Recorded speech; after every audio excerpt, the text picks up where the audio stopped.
इस वीडियो में हम सैप सिस्टम में मटेरियल मास्टर डेटा से संबंधित मुख्य टेबल्स पर करीब से नजर डालेंगे। मटेरियल मास्टर डेटा में उन सामग्रियों और उत्पादों की आवश्यक जानकारी होती है जिन्हें कोई कंपनी खरीदती, प्रोसेस करती, संग्रहित करती या बेचती है। सैप में मटेरियल मास्टर डेटा को कई तरह की डाटाबेस टेबल्स में संरचित और संग्रहित किया जाता है।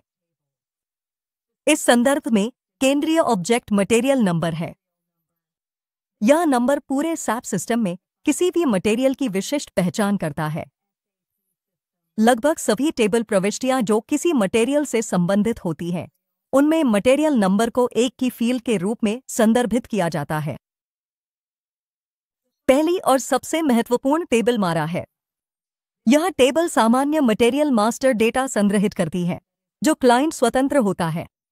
इसमें बुनियादी गुण शामिल होते हैं, जैसे material number, material type, industry sector और बेस यूनिट ऑफ मेजर। ये डेटा पॉइंट्स सभी संगठनात्मक इकाइयों पर लागू होते हैं और संबंधित डिटेल टेबल्स के लिए आधार का काम करते हैं।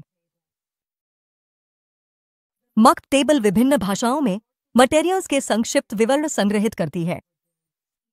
प्रत्येक मटेरियल के लिए इस टेबल में एक या अधिक भाषा आधारित विवरण रखे जा सकते हैं।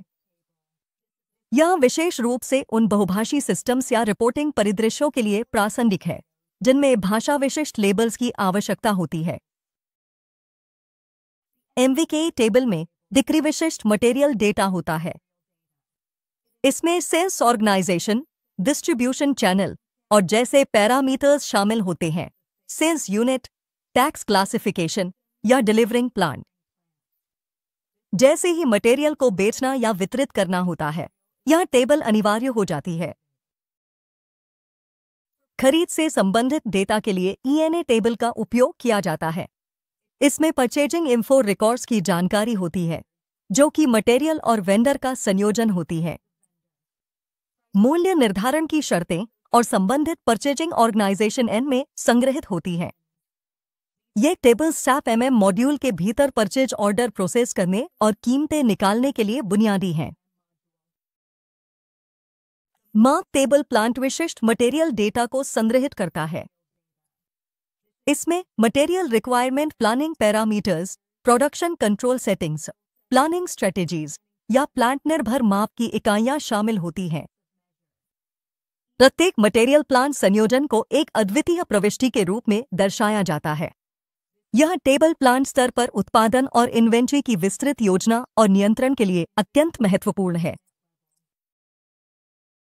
इसके निकट संबंधित मर्ज टेबल है, जिसमें प्रत्येक मटेरियल के लिए स्टोरेज लोकेशन डेटा होता है। यह प्रत्येक स्टोरेज लोकेशन पर उपलब्ध स्टॉक दिखाता है और इन्वेंट्री अकाउंटिंग के लिए केंद्रीय है। यदि मर्ज में प्रविष्टियां मेंटेन नहीं की गई हैं, तो स्टोरेज लोकेशन स्तर पर गुड्स रिसीप्ट या स्टॉक ट्रांसफर प्रोसेस नहीं किए जा सकते।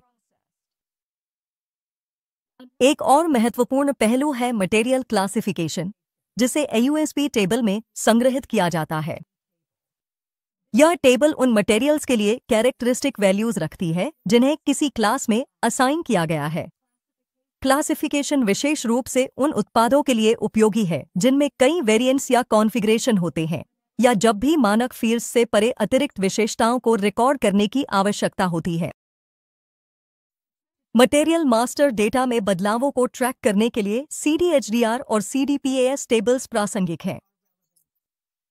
सीडीएचडीआर में चेंज डॉक्यूमेंट हेडर होते हैं, जबकि सीडीपीएएस संबंधित लाइन आइटम स्तर के बदलावों को रखता है। ये टेबल्स आपको यह पता लगाने की सुविधा देती है कि किसने, कब और कौन सा बदलाव मटेरियल रिकॉर्ड में किया। यह ध्यान देना महत्वपूर्ण है कि ये टेबल्स केवल मटेरियल विशिष्ट नहीं हैं। ये सिस्टम व्यापी उपयोग की जाने वाली सामान्य चेंज लॉग टेबल्स हैं।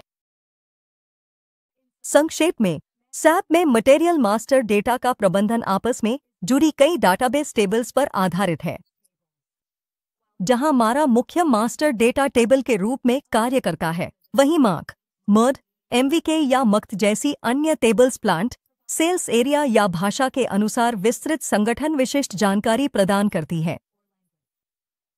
SAP में मटेरियल मास्टर डेटा के साथ प्रभावी ढंग से काम करने के लिए इस टेबल संरचना को समझना आवश्यक है, चाहे वह मास्टर डेटा मेंटेनेंस हो, रिपोर्टिंग और एनालिटिक्स हो या अन्य सिस्टम्स के साथ इंटीग्रेशन।